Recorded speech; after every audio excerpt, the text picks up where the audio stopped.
ఏముంది?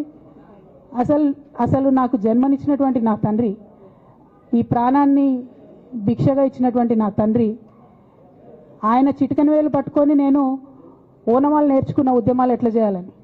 ఆయన చిటికెల వేలు పట్టుకొని ప్రజలంటే ఏంది, ప్రజా సమస్యలు అంటే ఏంది, ఎందుకోసం దాని మీద గలమెత్తాలని చెప్పి నేను నేర్చుకున్నా.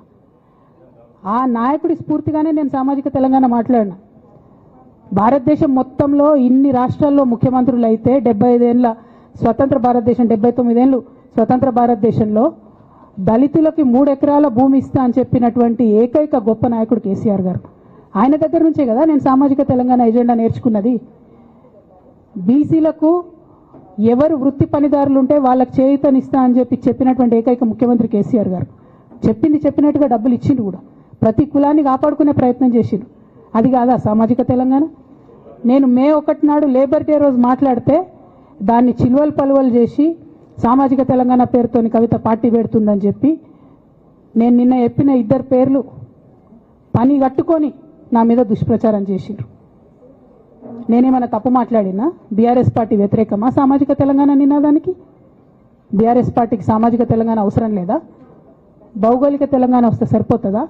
బంగారు తెలంగాణ కావాలని కేసీఆర్ గారు ఇచ్చిన నినాదమే కదా. బంగారు తెలంగాణ అంటే ఏంది?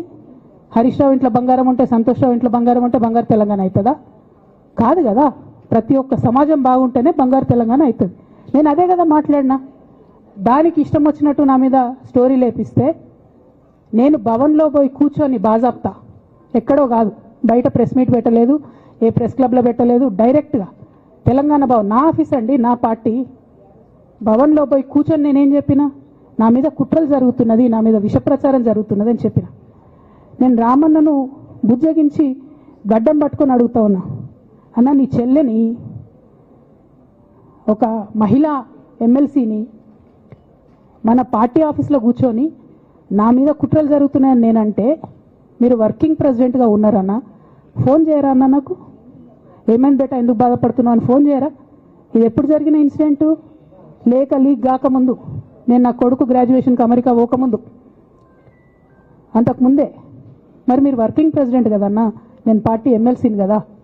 చెల్లెలు అన్న బంధుత్వాలు పక్కన పెడదాం ఒక్క నిమిషం. ప్రొఫెషనల్ సెటప్లో ఒక పొలిటికల్ పార్టీలో ఒక మహిళా ఎమ్మెల్సీ భవన్లో కూర్చొని నా మీద కుట్రలు జరుగుతున్నాయంటే మీరు మాట్లాడినరా అన్న? 103 రోజులు అయిపోయిందన్న ఇయ్యాలటికి, ఒక్క మాట మాట్లాడినరా? కేసీఆర్ గారు దగ్గర నుంచి కమ్యూనికేషన్ రావాలని నేను ఎక్స్పెక్ట్ చేయలే. వారు పెద్దవారు, వారికి అనేకమైన పనులు ఉంటాయి. మొత్తం పార్టీని ఇప్పుడు పునర్నిర్మించుకోవాల్సిన అవసరం ఉంది. తెలంగాణకు జరుగుతున్నటువంటి అన్యాయాన్ని వారు ఎప్పటికప్పుడు దిశానిర్దేశం చేయాల్సిన అవసరం ఉంది. కానీ వర్కింగ్ ప్రెసిడెంట్ గారి దగ్గర నుంచి ఫోన్ రాకపోవడం మాత్రం ఒక మాట అనిపించింది నాకు. నేను కేసీఆర్ గారి బిడ్డను, నేను కూర్చొని ప్రెస్ మీట్ పెడితేనే రెస్పాన్స్ రాలేదంటే మరి ఇంకో మామూలు మహిళా కార్యకర్తకు బీఆర్ఎస్ పార్టీలో మన అన్యాయం జరిగితే రెస్పాన్స్ వస్తుందా? నాకైతే అనిపించలేదు. వస్తుందేమో నాకు తెలియదు. కానీ నేను ఒక మాటకు నాకు సంతోషం అనిపించింది. నాకు నోటీస్ రాగానే అక్కడ మహిళా ఎమ్మెల్సీలు కూర్చొని, మహిళలందరినీ కూర్చొని, ఫస్ట్ టైం అనుకుంటా భవన్లో 5 మహిళలు కూర్చొని ఇండిపెండెంట్గా ప్రెస్ మీట్ మాట్లాడింది. చాలా సంతోషం. ఇటువంటి అంతర్గత ప్రజాస్వామ్యం రావాలనే నేను కోరుకున్నా.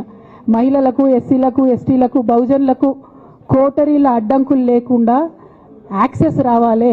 అది మైక్కి యాక్సెస్ రావాలి, బాస్కి యాక్సెస్ రావాలనే నేను అనుకున్నా. అది జరిగింది, చాలా సంతోషం. దాన్ని సస్పెండ్ చేసినాక అయినా పర్లేదు, కానీ జరిగింది. నిన్న మహిళలందరూ కూర్చొని మాట్లాడి నేనేమంటున్నా అంటే కేసీఆర్ గారు